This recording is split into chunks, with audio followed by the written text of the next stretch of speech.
So from the very beginning of this Moscow campaign to stop the anti-communist movement in this country, it was an important part of the communist strategy to get their liberal American friends to carry out an attack against patriotic organizations.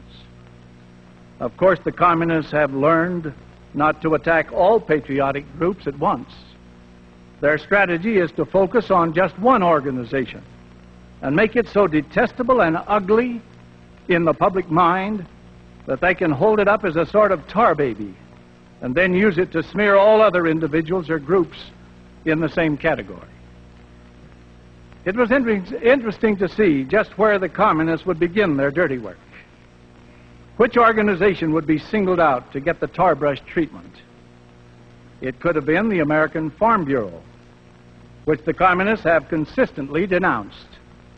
It could have been the American Legion, Veterans of Foreign Wars, the DAR, the Sons of the American Revolution. These have been favorite communist targets in the past, as had J. Edgar Hoover and the FBI. As it turned out, it was none of these. Instead, the communists chose to focus their attack on a fairly new organization, which very few people had heard about, including myself. They decided to level practically their entire arsenal on the John Birch Society. For the non-political Birch Society had within it both the policy, the program, and the personnel to help defeat the conspiracy in this country. And the communists knew it, for they had seen its results. On February 25th, 1961, the official communist paper in California, The People's World, came out with the opening blast. It said there is a new, secret, fascist society which is setting up cells all over the United States. They said it was the most serious threat to the American way of life. That was the signal for the bloc of American liberals to take up the torch, and they did. Overnight, the patriotic campaign against communism was almost completely forgotten as the liberal vigilantes heroically rode out in full force to save the country from the terrible Birchers. Not only the ultra-liberal forces rallied to the battle, but some of the most respected conservative press took up the hue and cry, and many prominent, highly respected Americans also fell for the deceptive line. The communists had intended to confuse the American people, and they did. The tar brush tactics smeared the image of the new, small, but rapidly growing John Birch Society to the point where many people thought it must be a group of neo-Nazis or a revival of the Ku Klux Klan. Some prominent, highly respected men who were so deceived that they declared that the infiltration of the John Birch Society was equally as bad as the infiltration of the godless communist conspiracy.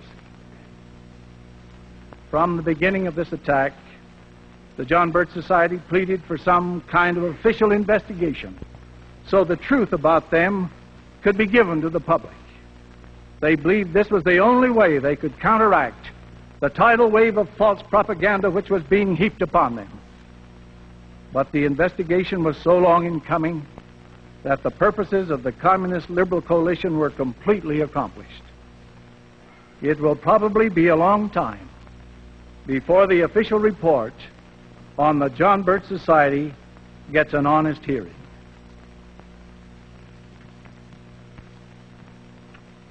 This investigation was conducted by trained investigators who were working for the California Senate Fact-Finding Committee on Un-American Activities.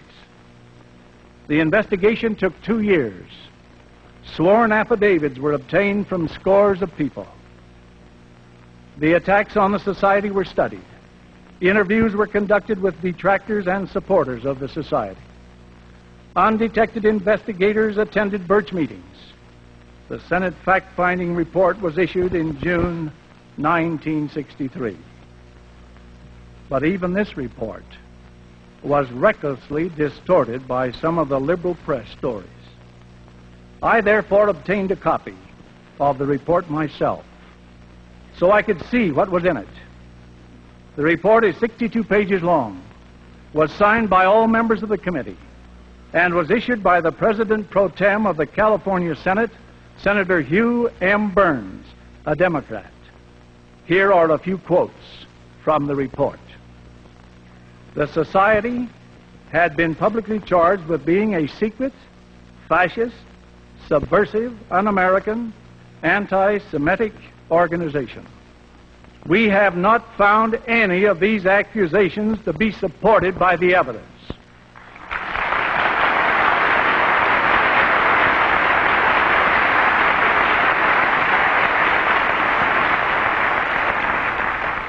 And a further quote from the report: we believe that the reason the John Birch Society has attracted so many members is that it simply appeared to them to be the most effective, indeed the only organization through which they could join in a national movement to learn the truth about the communist menace and then take some positive, concerted action to prevent its spread, unquote.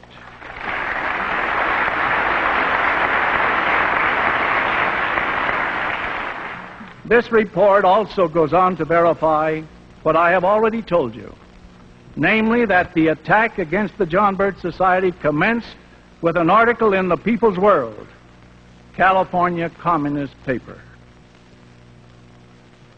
Now, in the light of what I have just related, you will understand my feelings when people would ask how I felt about the John Birch Society.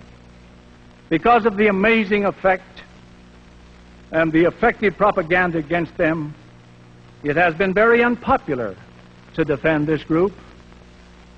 I can remember when it was unpopular to defend my own church.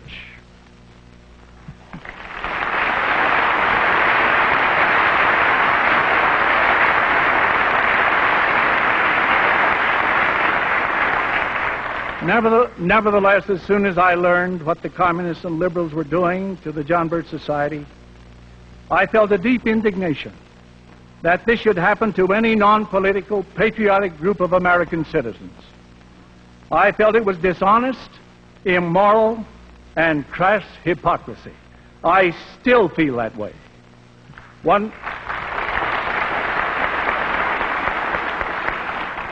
liberal congressman attacked the society, claiming it was rotten to the core.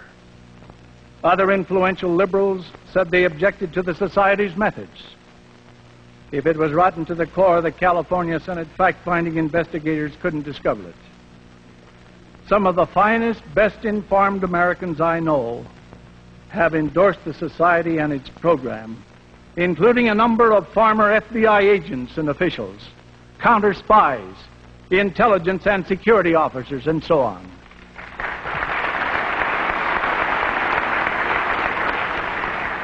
Many nationally prominent patriotic Americans serve without pay on its council.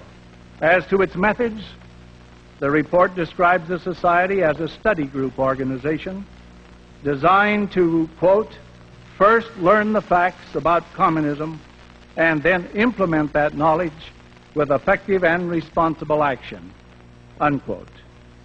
Now, what is wrong with such methods as these? It was communists and American liberals who objected to these methods because they were effective. They turned out to be traditional American methods that I could find no fault with.